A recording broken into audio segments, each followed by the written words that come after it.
Bueno, es un mandato que todos sabíamos que iba a llegar a su fin. Yo creo que nadie esperaba que fuera tan abrupto ni eh,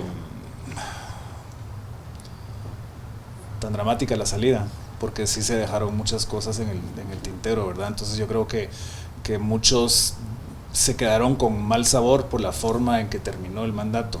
Eh, ¿Qué nos deja? Pues yo creo que nos deja a una ciudadanía mucho más consciente, una ciudadanía que se dio cuenta que sí se puede lograr cambios en la relación entre los poderes a todo nivel y el resto del país. Y lo que nos toca es potenciar esa toma de conciencia colectiva que se ha dado. Y eso implica una prensa más responsable, implica una ciudadanía que siga no perdiendo el miedo, y que retome un poco el valor y la energía y el coraje que se vio en la plaza en el 2015. Bueno, yo creo que la reacción en el 2015 quizás tomó por sorpresa a los que estaban en el poder en ese entonces, y no me refiero solamente al poder en el gobierno, sino a todos los poderes que controlan el país. Y esos poderes pues afinaron sus estrategias, tomaron algunas estrategias del pasado que lamentablemente fueron bastante efectivas, y, y hasta cierto punto lograron confundir a la ciudadanía, eh, dividir a la ciudadanía en ciertos puntos. Y para mí el papel del Ejecutivo debería ser unir a la ciudadanía. El papel del presidente debería ser una figura de unión, de decir todos somos una nación y trabajemos juntos por algo, y eso no se vio en este gobierno. Entonces, sí es una ciudadanía diferente, es una ciudadanía un poco más dividida, pero como dije anteriormente, una conciencia despierta no se puede volver a apagar, no se puede volver a dormir. Entonces lo que hay que hacer es ver cómo buscar otras estrategias para reactivarla.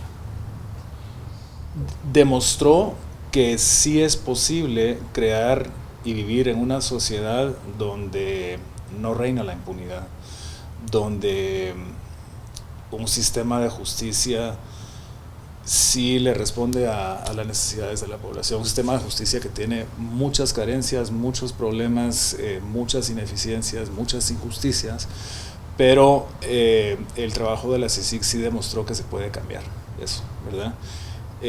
Yo creo que al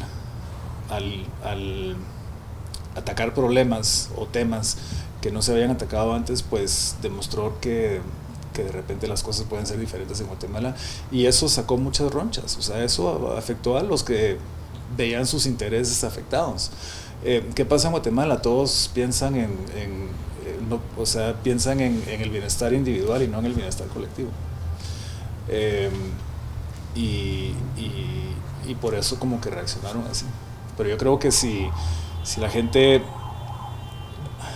dejara de pensar tanto en sí misma, y pensar un poquito en que todos tenemos que dar un poquito de todo, todos tenemos que ceder un poco, entonces las cosas se pueden cambiar. Pues yo creo que comprobó que sí se puede arreglar las cosas, que sí hay un camino que tomar. También a mí me dejó la lección que me da vergüenza que tuvimos que pedir esta ayuda de afuera, no lo pudimos hacer solos como guatemaltecos, pero también me dejó muy claro que me demostró que sí se puede. El tema es que todos querramos hacerlo, ¿verdad? Entonces yo creo que por lo menos ya despertó en todos la idea de que la impunidad y la corrupción no son inevitables, sino que sí se puede no ser corrupto, sí se puede no ser impune, y sí se puede luchar contra eso. El hubiera no existe, pero sí es importante analizar lo que sucedió para ver si hay lecciones aprendidas, como me lo plantea usted.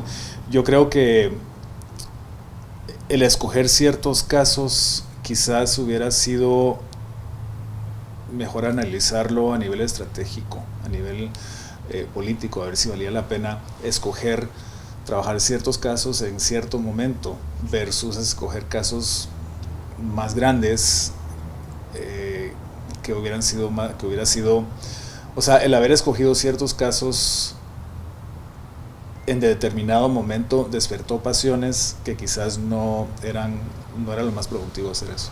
Y no estoy diciendo que no había que investigar esos casos, pero si hubiera sido el comisionado, yo hubiera analizado un poco más a nivel estratégico en qué momento abordar ciertos temas.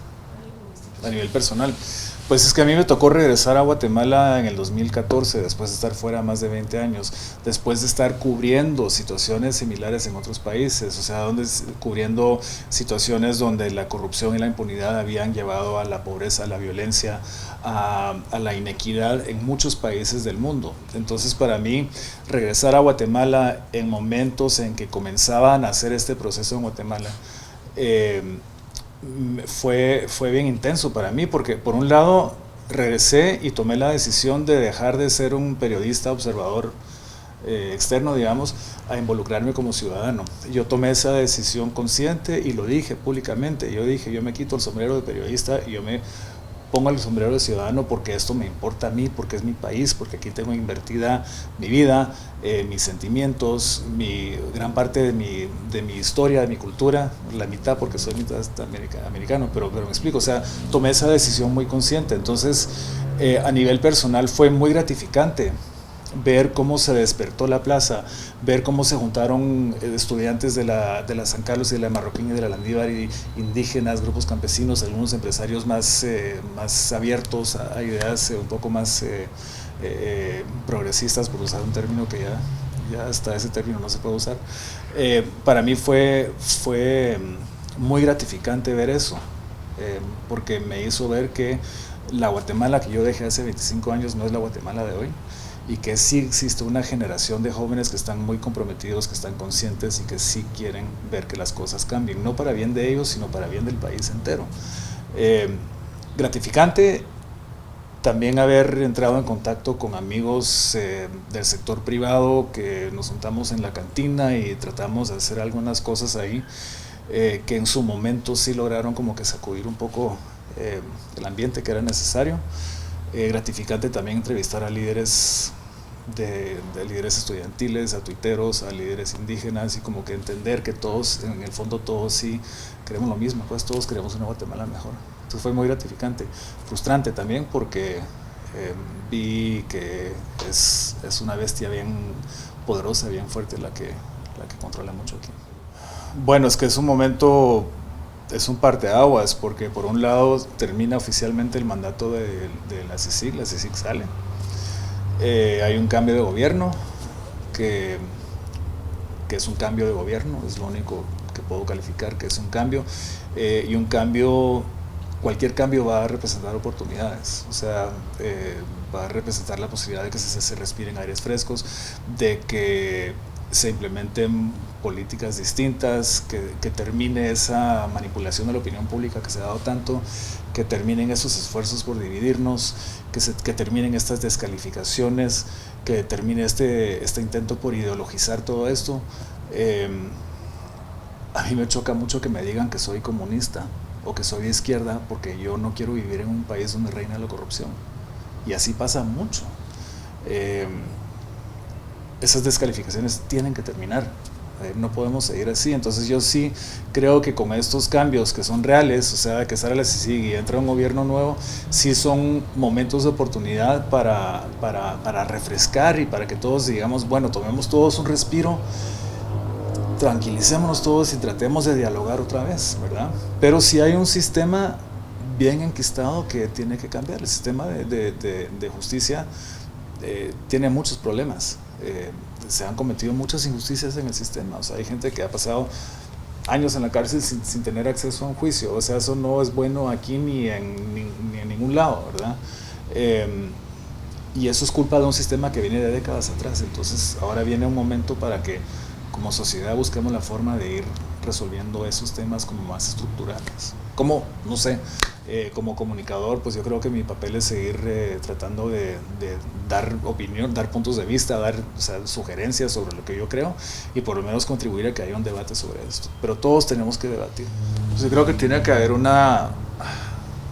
es que hay tantos términos que uno usa y que ya son como trillados, porque o sea, suenan trillados, pero pero tiene que haber una como que toma de conciencia más colectiva. El caso de Sudáfrica después de cuando terminó el apartheid, o sea, algo que funcionó muy bien ahí es que todos reconocieron cierta culpa y todos pidieron perdón. Y eso ayudó a crear un ambiente donde se podía empezar a dialogar entre todos. Claro, la situación en Sudáfrica hoy está como que se está revirtiendo, o sea que tal vez a lo largo no es tan sostenible, pero bueno, para mí es un ejemplo de cómo sí se logró.